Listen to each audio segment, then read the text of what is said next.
81 साल के कादर खान की सलामती की दुआ हर कोई कर रहा है।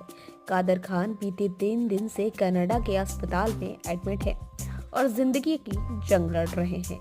इस बीच कादर खान की सेहत से जुड़ा हेल्थ अपडेट आया है।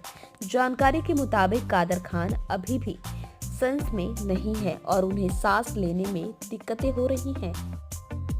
रिपोर्ट्स की माने तो कादर खान की हालत अभी क्रिटिकल है। कादर खान की पत्नी और छोटा बेटा अभी भी मुंबई में है। कहा जा रहा है वो किसी भी वक्त कनाडा के लिए रवाना हो सकते हैं।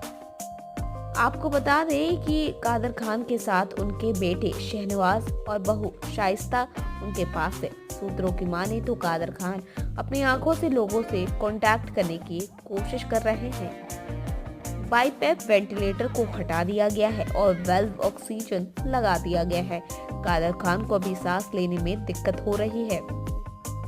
कादर खान को progressive spine nuclear palsy disorder है। इस बीमारी की वजह से कादर खान के दिमाग पर बुरी तरह से असर पड़ा है। सांस लेने में दिक्कत हो रही है, जिसकी वजह से डॉक्टरों ने कादर खान को वेंटिलेटर पर रख दिया।